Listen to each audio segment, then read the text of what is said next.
Hello दोस्तों, स्वागत है आपका आपके अपने यूट्यूब चैनल ज्ञान गंगा दिघौरा में। मैं राहुल रंजन आज का वीडियो में मैट्रिक 10th के ऑब्जेक्टिव टाइप साइंस से रिलेटेड कुछ प्रश्न लेकर आया हूं जो एग्जाम में आने की संभावना है। ऐसे प्रश्न बार बार एग्जाम में पूछते हैं। तो चलिए दोस्तों, बिना समय गवाए वीडियो को स्टार्ट करता हूं। ये सारे प्रश्न मैट्रिक एग्जाम 2021 के लिए बहुत इम्पोर्टेंट है। तो सारे प्रश्न को आप लोग नोट्स कॉपी में जरूर लिख लीजिएगा, क्योंकि यहाँ से प्रश्न आने की संभावना है। तो देखिए, पहला प्रश्न है कि लेंस की क्षमता का एसआई मात्रक होता है। लेंस की क्षमता का एसआई मात्रक होता है। तो आपको ऑप्शन दिया गया है डायोप्टर, केल्विन, वाट और इनमें से कोई नहीं। लेंस की क्षमता का ऐसा मात्रक होता है, तो आपको ऑप्शन दिया गया है डायोप्टर, केल्विन, वाट और इनमें से कोई नहीं। तो इसका सही जवाब है डायोप्टर। इसका सही जवाब है डायोप्टर। देखिए, केल्विन होता है जो ताप का एसआई मात्रक है, केल्विन ताप का एसआई मात्रक है, और वाट है जो विद्युत शक्ति का एसआई मात्रक होता है। तो आप लोग याद रखिएगा कि केल्विन ताप का एसआई मात्रक है और वाट है जो विद्युत शक्ति का एसआई मात्रक है। चलिए नेक्स्ट प्रश्न में बोल रहा है कि स्पष्ट दृष्टि की न्यूनतम दूरी होती है। स्पष्ट दृष्टि की न्यूनतम दूरी होती है। तो आपको ऑप्शन दिया गया है 25 सेंटीमीटर, 25 मीटर, अनंत और 25 किलोमीटर। तो इसका सही जवाब होगा 25 सेंटीमीटर। इसका सही जवाब होगा 25 सेंटीमीटर। देखिए, स्पष्ट दृष्टि का अगर अधिकतम दूरी कितनी होगी, अगर परीक्षा में पूछे तब इसका सही जवाब होगा अनंत। अगर स्पष्ट दृष्टि की अधिकतम दूरी एग्जाम में पूछे तो इसका सही जवाब होगा अनंत। चलिए नेक्स्ट प्रश्न नंबर तीसरा में बोल रहा है आयोडीन के कमी से कौन सा रोग होता है। आयोडीन की कमी से कौन सा रोग होता है। तो ऑप्शन ए में है मधुमेह, बी में है रतौंधी, सी में है बेरी और डी में है घेंघा रोग। तो इसका सही जवाब होगा ऑप्शन डी। आयोडीन के कमी से घेंघा रोग होता है। तो मधुमेह है जो इंसुलिन की कमी से होता है, रतौंधी है जो विटामिन ए की कमी से होता है, और बेरी विटामिन बी के कमी से होता है। तो आप लोग याद रखिएगा, इंसुलिन के कमी से मधुमेह रोग होता है, विटामिन ए के कमी से रतौंधी रोग होता है, और विटामिन बी के कमी से बेरी रोग होता है। चलिए नेक्स्ट प्रश्न में बोल रहा है कि आधुनिक आवर्त सारणी का खोज किसने किया। आधुनिक आवर्त सारणी का खोज किसने किया। तो ऑप्शन ए में है मेंडलीफ, बी में है रदरफोर्ड, सी में है मोसले और डी में है जॉन डाल्टन। तो देखिए, इसका सही जवाब होगा मोसले। मेंडलीफ है जो आवर्त सारणी यानी पीरियोडिक टेबल परमाणु दरमियान यानी कि परमाणु भार के आधारित पे मेंडलीफ आवर्त सारणी बनाए थे। और रदरफोर्ड है जो नाभिक और नाइट्रोजन का आविष्कार किया है।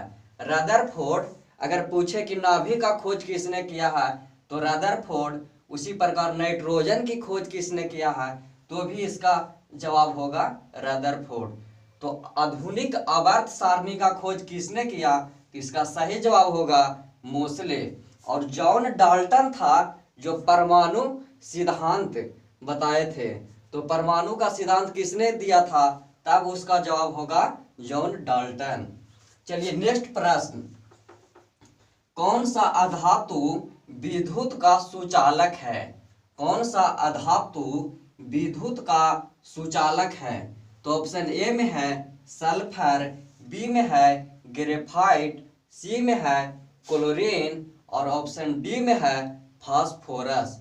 तो इसका सही जवाब होगा ग्रेफाइट। प्रश्न क्वेश्चन नंबर 6 में है कि तांबा और जिंक के मिश्र धातु को क्या कहते हैं। कहने का मतलब है कि तांबा और जिंक को मिश्रण कर दिया जाए तो उत्पन्न होने वाले मिश्र धातु जो तैयार होगा उसको क्या कहेंगे।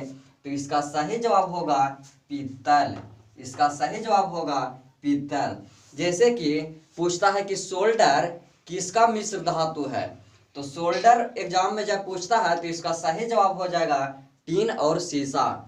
तो दो प्रश्न बहुत पूछते हैं, जैसे तांबा और जिंक का मिश्रण करने पर कौन सा धातु बनेगा, तो इसका सही जवाब होगा पीतल। अगर पूछ दिया जाए कि टीन और लीड को मिश्रण कर दिया जाएगा तो कौन सा धातु बनेगा, तब उसका सही जवाब होगा सोल्डर। तो सारे प्रश्न को आप लोग नोट्स कॉपी में जरूर लिख लीजिएगा, क्योंकि एग्जाम व्यू से सारे प्रश्न बहुत इंपॉर्टेंट। चलिए नेक्स्ट प्रश्न है क्वेश्चन नंबर 7।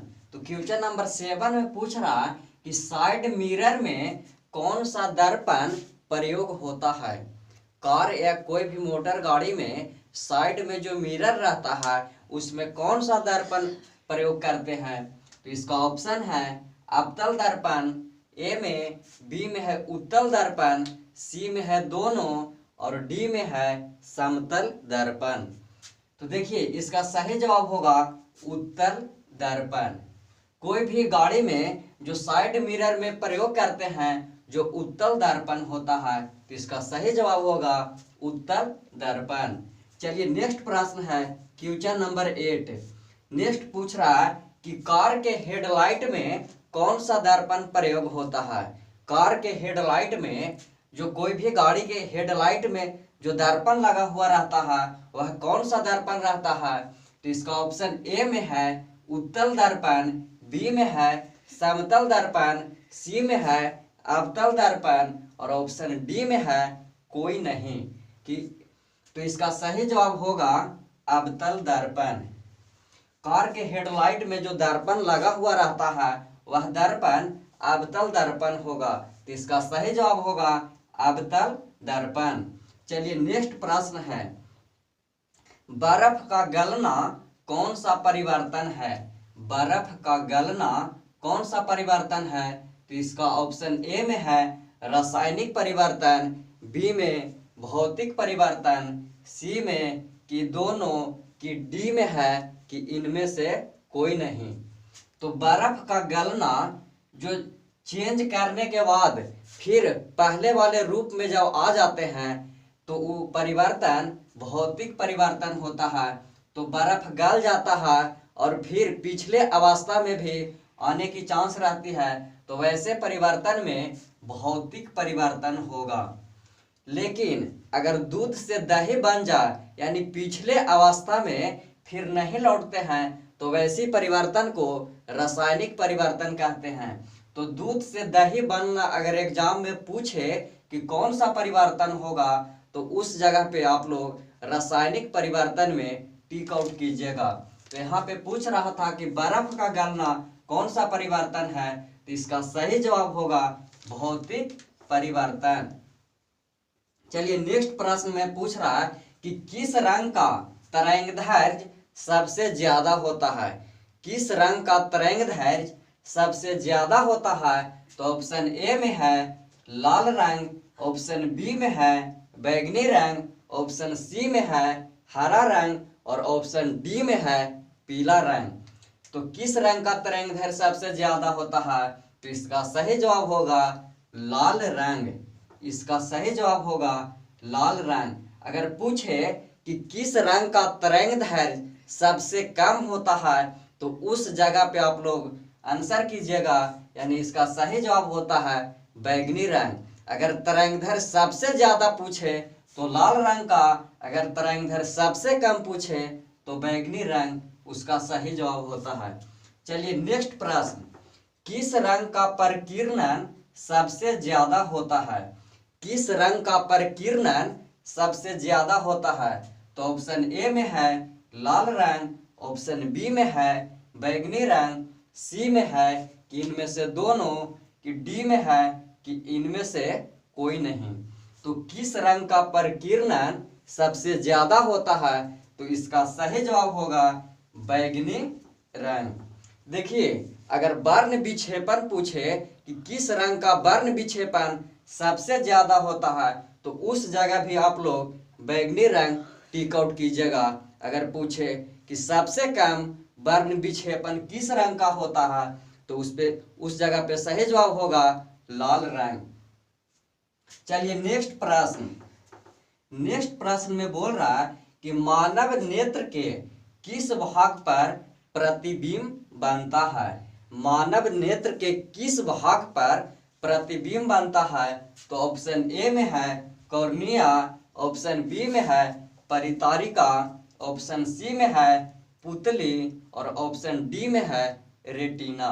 तो रेटिना को दृष्टि पटल भी कहीं कहीं आपको मिलेगा, पर एग्जाम में दृष्टि पटल भी ऑप्शन में रह सकता है। तो मानव नेत्र के किस भाग पर प्रतिबिंब बनता है? तो इसका सही जवाब होगा रेटिना। तो रेटिना को दृष्टि पटल भी कहते हैं, या ऑप्शन में एग्जाम में दृष्टि पटल अगर दिया रहे तो आप लोग दृष्टि पटल मारिएगा, अगर रेटिना रहे तो रेटिना मारिएगा। तो इसी प्रकार से इस वीडियो में ये सारे प्रश्न आप लोग नोट्स कॉपी में लिख लीजिएगा, क्योंकि जो भी प्रश्न मैं बताऊंगा एग्जाम व्यू से सारे प्रश्न बहुत इंपॉर्टेंट है। तो चलिए दोस्तों, अब मिलेंगे अगले वीडियो में। तो जय हिंद, जय भारत।